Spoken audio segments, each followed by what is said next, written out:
अपवर्तनांक के लिए सूत्र, ये जो कल हमने आपको बताया था, ठीक है, इस प्रिज्म से किस तरीके से प्रकाश का अपवर्तन होता है, ठीक है। तो इस प्रिज्म के लिए जो अपवर्तनांक का सूत्र होता है, अपवर्तनांक को कैसे प्रदर्शित करते हैं, पहले ऐसे हम जान लेते हैं। तो एन से प्रदर्शित करते हैं ना। तो इस प्रिज्म के लिए अपवर्तनांक का जो सूत्र होता है वो सूत्र हमें याद करना है, लेकिन जो अपवर्तनांक का सूत्र हम पढ़ेंगे वो अल्पतम विचलन कोण की स्थिति में पढ़ेंगे। ये विचलन कोण हमने जाना था, ठीक है, पिछली वीडियो में। तो लेकिन हम इसको पढ़ेंगे अल्पतम विचलन कोण की स्थिति में। तो सूत्र क्या होता है उसको देख लेते हैं। क्या होता है, स्मॉल एन बराबर sine A plus lambda M by 2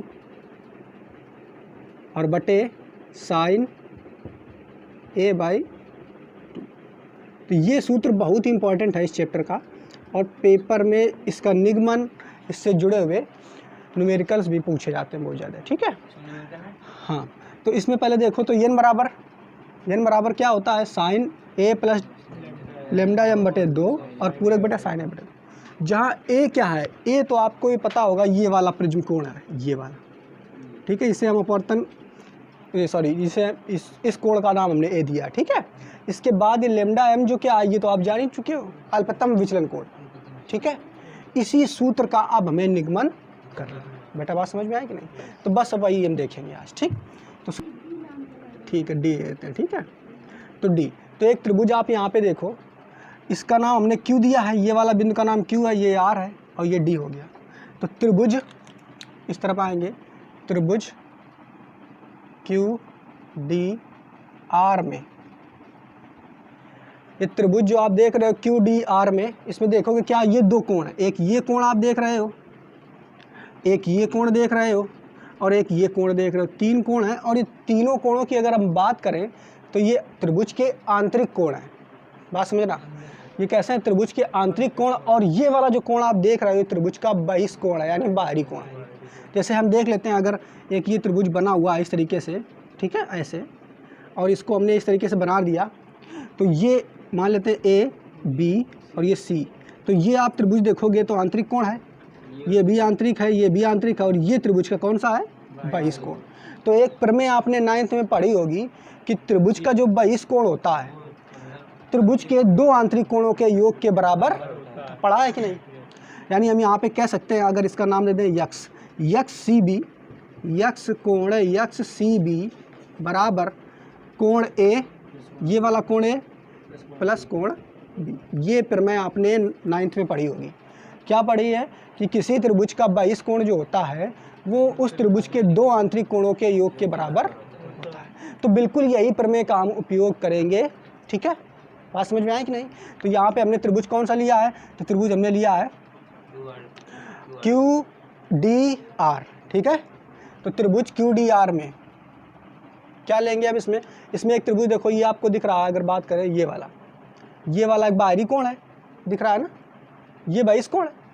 तो इसको मान लेते हैं यक्स, तो यक्स डी आर, ये तो बहिष्ठ कोण हो गया, ठीक है। तो इधर करेंगे, किधर, ठीक है, चलो अच्छा इधर देखते हैं। तो यक्स डी आर, ठीक है, ये बहिष्ठ कोण हो गया। बात समझे ना, इधर ये वाला बहिष्ठ कोण हो गया। अब इसके आंतरिक कोण कौन से हो गए, तो एक आंतरिक कोण ये वाला हो गया, एक आंतरिक कोण ये हो गया, यानी आंतरिक कोण कौन हो गया, डी क्यू आर, ठीक है। यानी बराबर कोण डी क्यू आर प्लस कोण, इधर देखेंगे डी आर क्यू, ठीक है, कोण डी आर क्यू। बात इतनी समझ में आई कि नहीं, समझना। ये हमने त्रिभुज ले लिया है, कौन सा, ये वाला, ठीक है, ये वाला त्रिभुज। तो इस त्रिभुज में ये दोनों आंतरिक कोण हो गए और ये वाला बहिष्ठ कोण हो गया। बताओ ऐसा बन रहा है कि नहीं, नहीं समझ पा रहे हो, ऐसा बन रहा है ना त्रिभुज, देखो ये बन रहा है ना। तो ये बाहरी कोण बराबर हो गया दोनों त्रिभुजों के आंतरिक कोणों के बराबर। इसके बाद ये जो बहिष्ठ कोण आपका एक्स डी आर है, ये जो आपका एक्स डी आर है, ये किसके बराबर है, तो डेल्टा के बराबर है, विचलन कोण के बराबर है। तो यहाँ पे हम डेल्टा लिख लेंगे। बताओ लिख पाएंगे कि नहीं, यहाँ डेल्टा लिख सकते हैं कि नहीं, तो लिख दिया यहाँ पे डेल्टा। इसके बाद और आगे चलेंगे, तो ये वाला कोण जो आप देख रहे हो डी क्यू आर, कहाँ डी क्यू आर है, तो ये है डी क्यू आर। ये हमने पिछली वीडियो में निकाला था कि ये कोण किसके बराबर होता है, आई माइनस आर, ठीक है। तो इसकी जगह हम लिख देंगे आई माइनस आर, ठीक, प्लस इसके बाद आगे देखेंगे तो ये कोण जो है डी आर क्यू, ये किसके बराबर हमने निकाला था, I dash minus R dash के बराबर हमने निकाला था पिछले वीडियो में। तो यहाँ पे लिख देंगे I dash minus R dash. ठीक, यहाँ तक समझ में आया कि नहीं। इसके बाद और इसको अगर हम सॉल्व करेंगे तो ये हो जाएगा, आई वाले एक साथ लेते आते हैं, ठीक है। तो आई वाला जो पद है ये हो जाएगा आई, इस आई को उठा के इस तरफ लाएंगे तो ये हो जाएगा प्लस का आई डैश, और इधर देखो क्या करेंगे, तो यहाँ ये आर है माइनस का, तो माइनस का आर ले लिया, और यहाँ भी माइनस का आर डैश है तो ये माइनस का आर डैश हो गया। ठीक, यहाँ तो कोई दिक्कत। इसके बाद और क्या कर सकते हैं, तो ये हो गया आई प्लस आई डैश, माइनस चिन्ह ले लिया कॉमन, तो ये हो जाएगा आर प्लस आर डैश। ठीक, यहाँ से जो ये लेमडा बराबर आया, इसको समीकरण नंबर आप चाहो तो 1 मान लो। क्या मान लो, ठीक है, समीकरण नंबर 1 हमने यहाँ से मान लिया। इसके बाद अब देखो क्या करेंगे, ये समीकरण 1 यहाँ तक बन गया। अब हम देखो यहाँ पे देखेंगे ये कोण आपका ए है, ठीक है। इस चतुर्भुज को देखेंगे आप, कौन, ए क्यू ई आर, ये दिख रहा है चतुर्भुज की नहीं, बताओ भाई, बन रहा है कि नहीं चतुर्भुज, ए क्यू ई आर। ठीक, ये बड़ा चतुर्भुज बन रहा है। ठीक, बात समझ में आई कि नहीं। और चतुर्भुज की हमने एक प्रॉपर्टी पढ़ी है क्या, कि यदि कोई अगर ऐसा चतुर्भुज दिया गया है, मान लो इस तरीके से, ठीक है, तो इस चतुर्भुज के आमने सामने का कोण, यानी ये कोण और ये कोण को अगर जोड़ेंगे, इसका नाम दे देते हैं ए बी सी और डी, यानी ए सी अगर जोड़ा तो ए प्लस सी बराबर कितने अंश के बराबर होता है, 180 अंश के बराबर। बी प्लस डी कितने अंश के बराबर होगा, ठीक है, क्लियर। तो बिल्कुल हम यहाँ पे एक चतुर्भुज ले रहे हैं, कौन सा, ए क्यू ई आर, ठीक है।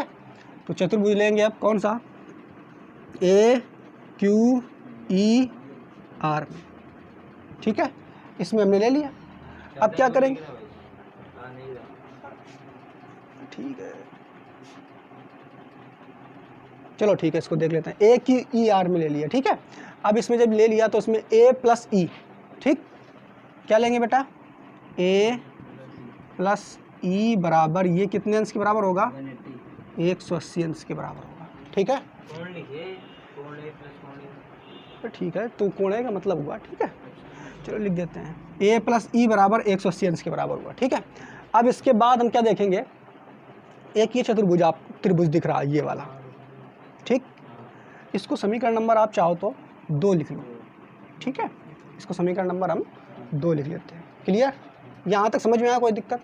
इसके बाद हम कौन सा त्रिभुज ले रहे हैं, त्रिभुज हम ले रहे हैं क्यू आर ई, कौन सा त्रिभुज, त्रिभुज क्यू आर ई, ठीक है। तो त्रिभुज क्यू आर ई लेंगे, इसमें देखो समझते हैं क्या है। तो इसमें देखो देखते हैं कि यहाँ पे आप अगर देखोगे कि ये एक कोण ये हुआ, एक कोण ये हुआ, एक कोण ये हुआ, 3 कोण में भाई, त्रिभुज के तीनों कोणों का योग 180 अंश के बराबर होता है। तो यहाँ पे हम ले सकते हैं क्या, कि कोण, ये वाला कोण कौन सा था बेटा, आर क्यू ई, ठीक है, कौन सा कोण होगा, कोण आर क्यू ई, प्लस कोण वो वाला कौन सा था, तो क्यू आर ई, कोण क्यू आर ई, प्लस कोण तीसरा कौन सा है बेटा, ये क्यू ई आर, ठीक है, कौन सा कोण हुआ, क्यू ई आर, बराबर इन तीनों कोणों का योग 180 अंश के बराबर। क्लियर यहाँ तक। अब देखो बेटा, मान लग देते हैं, तो इसका मान क्या है, आर क्यू ई, इसका मान आई के बराबर है, तो ये तो हो गया आई, इसका मान किसके बराबर है, अरे भाई ये देख रहे हो ना, सॉरी आर है, आर के बराबर है, तो ये कोण जो है आर के बराबर है, ये वाला देख रहे हो ना, ये वाला, ठीक है। ये दूसरा वाला कोण जो देख रहे हो क्यू आर ई, ये किसके बराबर है, आर डैश के बराबर, तो इसकी जगह हम रख देंगे आर डैश, ठीक। और ये तीसरा वाला जो कोण आपको दिख रहा है, ये केवल इसको ई मान सकते हैं। क्यों ई मान सकते हैं, क्योंकि यहाँ पे ई रखा हुआ है ना ये, ठीक है, तो इसकी जगह आप पूरा आप ई रख दो, कोई दिक्कत नहीं। तो प्लस कोण ई, ये हो गया बराबर 180 अंश के। क्लियर है यहाँ तक। इसको आप समीकरण नंबर 3 रख सकते हो। क्या रख सकते हो, समीकरण नंबर 3। यहाँ तक क्लियर हो गया। तो इसके बाद पहले इसको आप नोट कर लो जल्दी से, फिर इसके बाद आगे बताते हैं, क्योंकि ठीक है, जल्दी से नोट करो। अब समीकरण 2 व 3 की तुलना करने पर, ठीक है, इन दोनों की तुलना करेंगे, समीकरण 2 व 3 की तुलना करेंगे श्योर है। तो जब तुलना करेंगे तो बेटा देख क्या रहे हो, इस समीकरण में a प्लस ई बराबर 180 अंश है, इस समीकरण में क्या है r प्लस आर डैश बराबर प्लस ई बराबर 180 अंश है। तो देखोगे क्या कि ई इसमें भी है, ई इसमें भी है, 180 भी इसमें भी है, 180 इसमें भी है ना। तो यहाँ से आप अगर देखोगे तो a बराबर r प्लस आर डैश निकल के आ जाएगा। क्लियर है कि नहीं बताओ, आ जाएगा ना। तो यहाँ से अगर समीकरण 1, 2 व 3 की आप तुलना कराओगे तो a बराबर कोण r प्लस आर डैश निकल के आ जाएगा, ठीक है। इसके बाद अब क्या करेंगे, कोण a का जो ये मान है इसको उठा करके, या ये जो कोण a बराबर r प्लस आर डैश का मान उठा करके समीकरण इसमें रख देंगे 1 में, ठीक है। क्या लिखेंगे, r प्लस आर डैश का मान समीकरण 1 में रखने पर। तो समीकरण 1 कहाँ है, तो ये है, दिखा आपको, यहाँ पे हमने कैपिटल में बना दिया, स्मॉल में बना दिया, एक जैसा कर देते हैं, कैपिटल में रख देते हैं, ठीक है, आर, ठीक, ताकि कोई दिक्कत ना हो। तो बस ये मान उठा करके रख देंगे समीकरण 1 में। तो समीकरण 1 कहाँ है, ये आपका समीकरण 1 क्या है, लिख देते हैं। तो डेल्टा बराबर i plus I dash minus, इसकी जगह हम क्या लिख देंगे, अब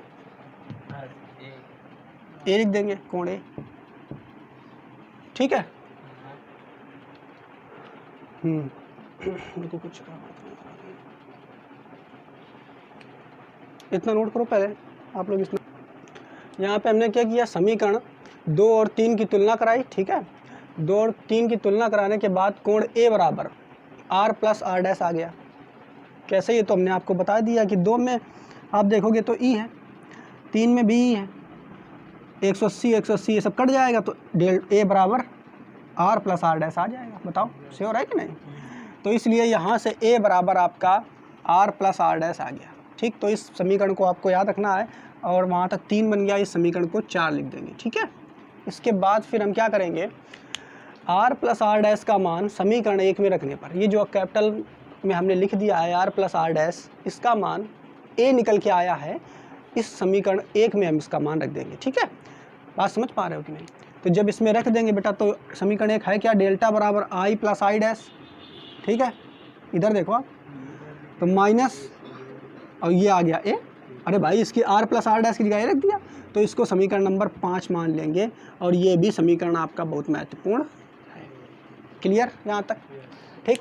अब इसके बाद, इतना करने के बाद अब हमें क्या करना है, हमें जो सूत्र निकालना है वो विचलन कोण के पदों में नहीं निकालना है ना, अल्पतम विचलन कोण के पदों में निकालना है। वो सूत्र जो हमने बताया था शुरुआत में, उसमें डेल्टा m था, तो किस में निकालना हमें, अल्पतम विचलन कोण के पदों में, ठीक है। तो अब यहाँ पे लिखेंगे अल्पतम विचलन कोण की स्थिति में, देखो यहाँ पे ध्यान से समझना, ये वाला स्टेप बिल्कुल आपको ध्यान समझना है, ठीक है। अल्पतम विचलन कोण की स्थिति में होता क्या है कि अल्पतम विचलन कोण की स्थिति में क्या होता है कि जो डेल्टा है, यानी विचलन कोण होता है, ठीक है, यानी जहाँ डेल्टा होगा उसकी जगह हम क्या लिख देंगे, डेल्टा एम। Clear, clear. अल्पतम विचलन कोण की स्थिति में आपको हमने एक बात और बताया था कि जहाँ कहीं भी आई होगा, जो आई होता है आपका, उसमें 3 पॉइंट आपको बताए थे पिछले वीडियो में, ठीक है, कि जो आई होगा वो आई डैश के बराबर होगा। बताओ, बताया था कि नहीं। ये जो आई होता है ये आई डैश के बराबर होता है। इसके बाद एक पॉइंट और बताया था कि जो आर होता है वो आर डैश के बराबर होता है। तो अल्पतम विचलन कोण की स्थिति में ये बातें हमें पता है, ठीक है, क्लियर। अब क्या करेंगे, इन्हीं बातों का उपयोग करके हम इन दोनों समीकरणों में कुछ परिवर्तन करेंगे। क्या परिवर्तन करेंगे वो देखते हैं, ठीक है। देखते हैं समीकरण कौन सा है, 4 में, समीकरण 4 में तो समीकरण 4 है क्या बेटा, देख क्या रहे हो, a बराबर r प्लस आर डैश है ना। तो यहाँ हम क्या कर सकते हैं कि r प्लस आर डैश ये दोनों एक ही है अल्पतम विचलन स्थिति में। अल्पतम विचलन की स्थिति में r और r डैश दोनों एक ही होते हैं कि नहीं। तो यहाँ आप क्या कर सकते हो, r की जगह r डैश की जगह भी r लिख सकते हो, ठीक है। तो यहाँ लिखोगे कोण a बराबर r प्लस आर डैश है तो यहाँ लिख सकते हो r प्लस आर, बताओ लिख सकते हो कि सभी कोई दिक्कत नहीं, ठीक है। आप उस स्थिति में सूत्र पा सकते हो, यानी आर डैश की जगह आपने आर लिख दिया, कोई दिक्कत नहीं भाई। तो यहाँ से आप देखोगे कोण ए बराबर या ए बराबर भी किताब में आपका ए बराबर ए दिया या कोण ए बराबर आप जैसा चाहो वैसा कर सकते हो। तो कोण ए बराबर ये क्या हो जाएगा 2r, ठीक है। या यहाँ से r बराबर अगर निकालें, r बराबर अगर निकालें तो क्या आ जाएगा a अपॉन, ठीक है। यहाँ पे हमने एक कोण का चिन्ह हटा दिया है प्रतीक, ठीक है। तो इसकी जगह यानी a की जगह r बराबर, r की जगह हम a/2 लिख सकते हैं, बताओ क्लियर यहाँ तक कि नहीं, ठीक है। r की जगह a/2 लिख सकते हैं। इसके बाद ये तो समीकरण 4 में हो गया, इस तरफ देखते हैं समीकरण 5 में। समीकरण 5 में तो समीकरण 5 कहाँ है भाई, तो ये है समीकरण 5 में। हमें क्या करना है, यहाँ जहाँ i प्लस आई डैश है तो आई डैश की जगह भी आप i लिख सकते हो, कोई दिक्कत होगी नहीं, तो लिख देते हैं। ये हो जाएगा डेल्टा, और देखो डेल्टा की जगह हम क्या लिख देंगे यहाँ पे, तो लिख देंगे डेल्टा m बराबर i प्लस आई डैश की जगह भी i लिख देते हैं, तो i, और ये माइनस कोण की जगह चाहो तो अभी लिख लो कोण ए, ठीक है। और ये से जोड़ेंगे तो 2i हो जाएगा, ये हो जाएगा डेल्टा m बराबर 2i और माइनस कोण ए, क्लियर।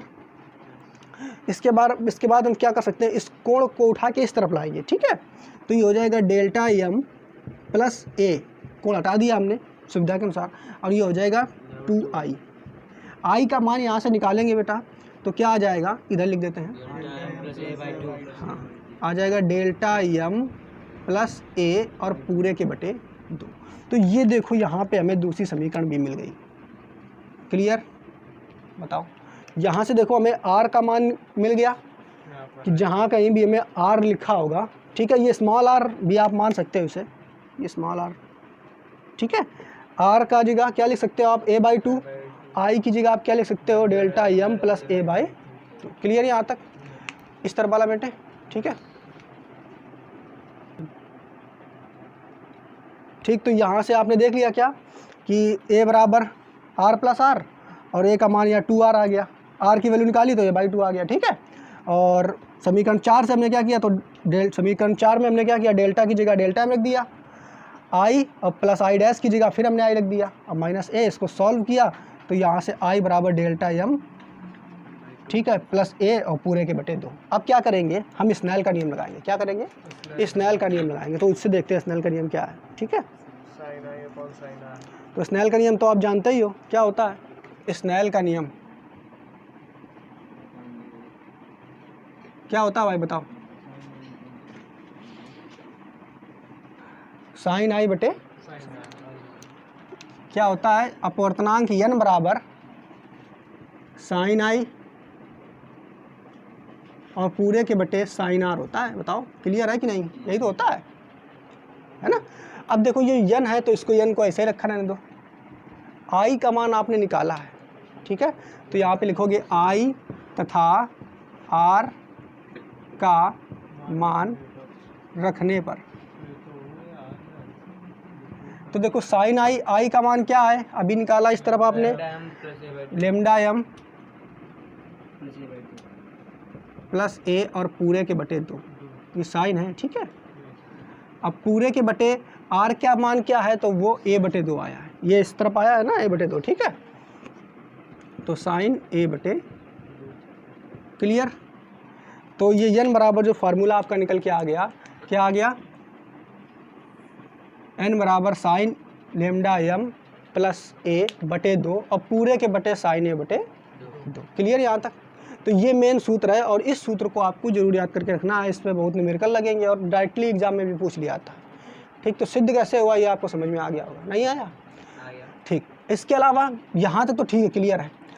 इस सूत्र का एक रूप और भी बदला जाता है, मतलब जो आपका ये जो प्रिज्म है, ये प्रिज्म को बहुत ही छोटा हो, बहुत ही कम हो, उस स्थिति में ये सूत्र कैसा हो जाता है, तो उसको पढ़ेंगे, पहले आप इसको नोट कीजिए, ठीक है। इसके बाद अगर जो आपका ये प्रिज्म है ये बहुत ही पतला हो, बात समझ पा रहे हो, पतला कैसा होगा, अगर ये प्रिज्म मोटा होगा, ध्यान समझना, मोटा होगा तो इसका मतलब जो ये प्रिज्म कोण है, ये वाला ऊपर वाला ए जो दिख रहा है, इसका मान उतना ही ज़्यादा होगा, बात समझना ध्यान से बेटा। और एक ये प्रिज्म हम लेते हैं, एक दूसरा प्रिज्म आपको दिखाते हैं, ये वाला, ये दोनों प्रिज्म हैं। अंतर क्या है कि ये वाला मोटा है और ये वाला पतला है। मोटे वाले में आपने देखा क्या जी, ओ ए का मान है, ये ए का मान बहुत ज़्यादा है, कोण जो ए आपको दिख रहा है बहुत ज़्यादा है, तभी मोटा है।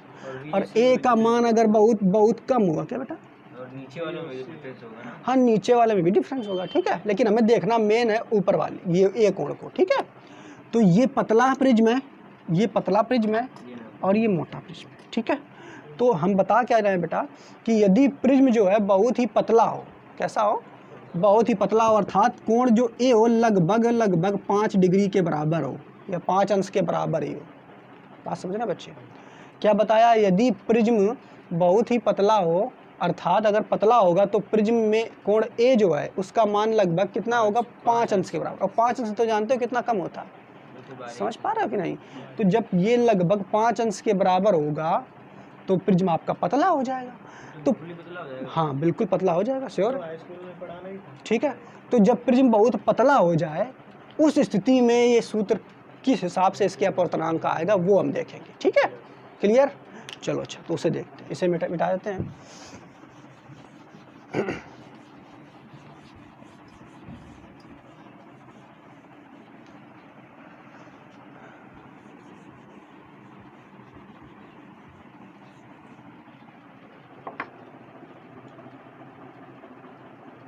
तो देखते हैं पतले प्रिज्म के लिए, ठीक है, क्या लिखो आप लोग, पतले प्रिज्म के लिए, ठीक है बेटा।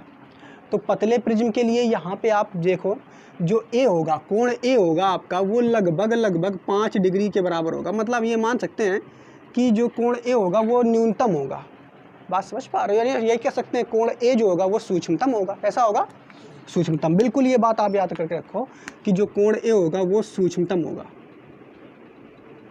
ठीक, क्लियर।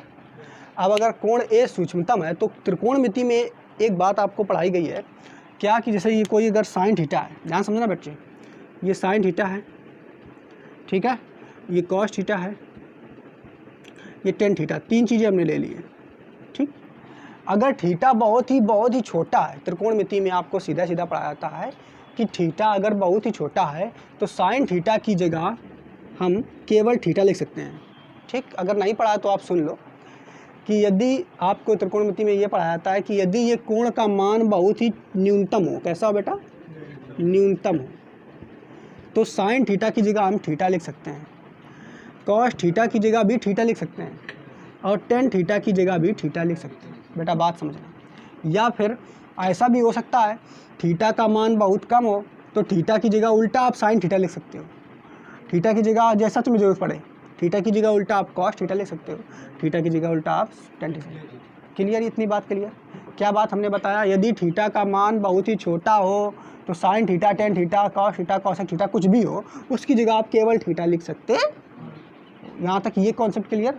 वही इसी कॉन्सेप्ट को हम यहाँ पे अब हम लगाएंगे, ठीक है बेटा, बात समझ पा रहे हो कि नहीं। चलो अच्छा, तो यहाँ पे हमने बेटा जो प्रिज्म होता है उसके लिए अपवर्तनांक का सूत्र हम पढ़ चुके हैं, ठीक है। तो लिखेंगे यहाँ पे प्रिज्म हेतु अपवर्तनांक, तो प्रिज्म के लिए अपवर्तनांक का सूत्र क्या होता है वो अभी हमने पढ़ा उस तरफ, ठीक है। अभी हमने इसका निगमन किया, इसे मिटा देते हैं पहले। क्या होता है बेटा, अभी हमने पढ़ा n बराबर sine delta m plus a बटे 2, ये पूरा कोण है, और पूरे के बटे साइन a बटे 2, बेटा क्लियर है यहाँ तक, ठीक है। तो देखो हमने आपको बताया बच्चे, क्या बताया कि यदि हमने बताया कि पतला प्रिज्म होगा अगर, तो पतले प्रिज्म के लिए ए सूक्ष्मतम होगा, यानी ए का मान बहुत ही कम होगा, जरा सा। बात समझ पा रहे हो? तो ए का मान जब बहुत कम होगा तो इसका मतलब ये पूरा क्या है, साइन का कोणांक ही तो है। अरे भाई साइन का कोण ही तो है, ये बिल्कुल इसी तरीके से है जैसा थीटा होता है। हाँ, ये पूरा थीटा मान सकते हो आप, ठीक है। ये इसको पूरे को, इसको भी आप पूरा थीटा मान सकते हो। बात समझ पा रहे हो कि नहीं? तो हमने आपको बताया क्या कि ये ए का मान बहुत सूक्ष्मतम है, और सूक्ष्मतम जोड़ेंगे तो ये भी सूक्ष्मतम ही बनेगा कुछ, और ये भी सूक्ष्मतम मान आएगा। तो जब ये कोणांक सूक्ष्मतम होगा तो साइन की जगह आप केवल थीटा लिख सकते हो। लिख सकते हो कि नहीं, अभी बताया आपको। तो जब साइन की जगह आप थीटा लिख सकते हो तो बेटा यहाँ से हम क्या लिखोगे, n बराबर साइन हटा देंगे। ये ऐसा नहीं करोगे कि आप इनको काट दो। कुछ बच्चे क्या करते हैं, इसको नहीं काट देंगे, साइन साइन कटता नहीं है वो ये इसी कॉन्सेप्ट से हटता है, ठीक है बेटा। तो यानी ये थीटा आएगा केवल, यानी थीटा की जगह मान क्या है, कोण। तो डेल्टा एम प्लस ए और पूरे के बटे 2। नीचे भी ऐसे हो जाएगा, यहाँ पे देखो कोण क्या है, a बटे 2, यही तो है बेटा। तो ये हो जाएगा a बटे 2, 2 से 2 हम कैंसिल कर देंगे अब। क्लियर? अब ये क्या आ जाएगा, तो n बराबर आपका आ जाएगा, इस तरफ कर देते हैं, तो n बराबर आपका आंसर आ जाएगा, n बराबर लेमडा m प्लस a और पूरे के बटे, ठीक है। इसको और अगर बदलना चाहो तो ऐसे भी कर सकते हो, तो n बराबर लेमडा m बटे a और प्लस a बटे a आ जाएगा, तो a बटे a कट जाएगा, 1 आ जाएगा, तो इसकी जगह आप 1 कर दोगे। क्लियर यहाँ तक? तो चाहो तो आप ये वाला सूत्र याद कर लो, चाहो तो ये वाला याद कर लो, जो आपको अच्छा लगे, ठीक। तो ये पतले लेंस के लिए, ये क्या के लिए है, पतले लेंस नहीं सॉरी पतले प्रिज्म के लिए, पतले प्रिज्म। और जो ये वाला सूत्र था ये बेटा, ये किसी भी प्रिज्म जो है पतला ना हो बस, ठीक है। मोटा प्रिज्म या कह सकते हो, या साधारण प्रिज्म कह सकते हो, ठीक है। ये साधारण प्रिज्म के लिए। तो यहाँ तक आपको समझ में आया होगा, ठीक है। पतले प्रिज्म के लिए क्या होता है, अपवर्तनांक का सूत्र, और साधारण प्रिज्म के लिए अपवर्तनांक का सूत्र ही होता है, ठीक है। इसे आप नोट कीजिए।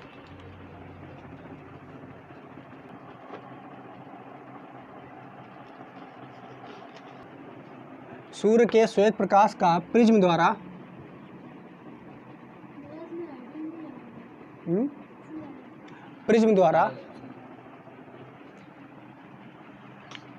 विचलन तथा परिक्षेपण, विचलन तथा परिक्षेपण,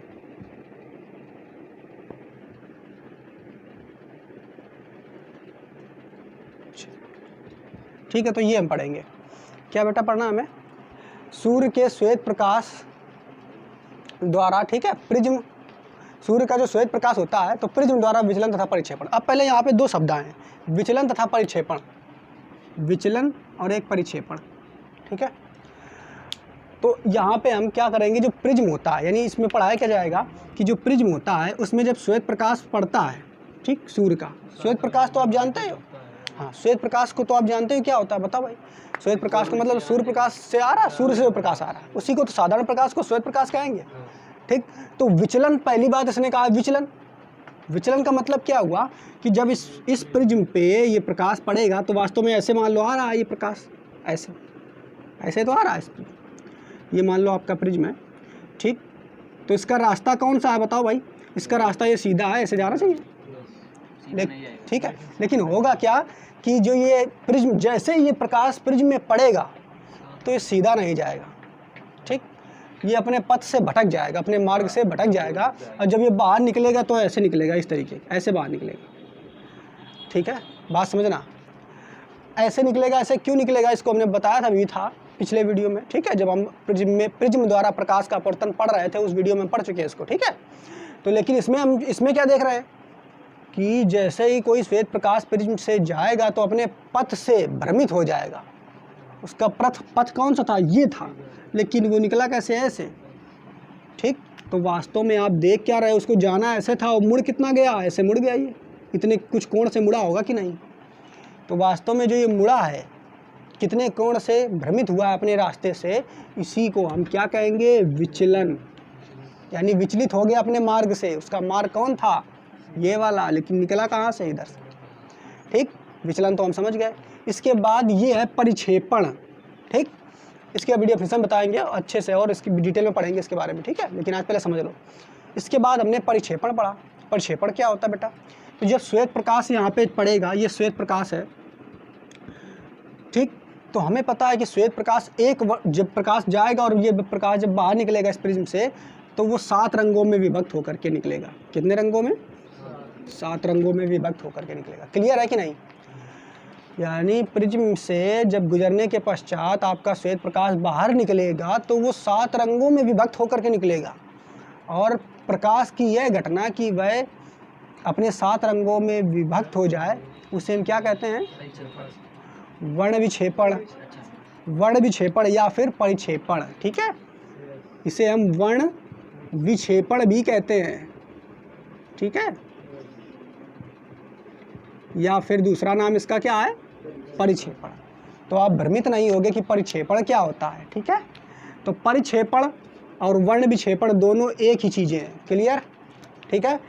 तो आज हम मतलब क्या पढ़ेंगे कि सूर्य के श्वेत प्रकाश द्वारा प्रिज्म में जो विचलन होता है वो कैसे होता है, किस हिसाब से होता है। और परिक्षेपण तो आप जानते ही हो कि 7 रंगों में विभक्त हो जाता है। क्लियर?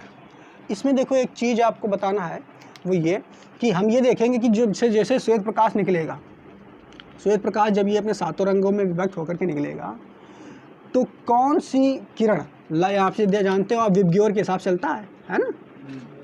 ये तो जानते हो ना, GYOR विबग्योर। तो कौन सी किरण कितनी ज़्यादा विचलित होगी, ठीक। बात समझ पा रहे हो कि नहीं? कौन सी कम विचलित होगी, ठीक है। हाँ, तो हम ये देखेंगे। और क्या देखेंगे कि अगर जो ये आपका कांच है, यानी प्रिज्म जिस कांच का बना हुआ है उसका अपवर्तनांक अगर ज़्यादा होगा तो क्या स्थिति उत्पन्न होगी? क्या विचलन कम होगा या फिर ज़्यादा होगा? बात समझ पा रहे हो कि नहीं? यानी हम ये देखेंगे इसके बारे में और कि अगर इस कांच का जिसका प्रिज्म बना हुआ है उसका अपवर्तनांक हम बढ़ा दें तो विचलन की स्थिति क्या होगी? विचलन ज़्यादा होगा या कम होगा, ठीक है। तो ऐसी काफ़ी चीज़ें हम इस टॉपिक में आप पढ़ेंगे, ठीक है। तो बाकी आप कल पढ़ेंगे इसके बारे में डिटेल में, ठीक है। तो इस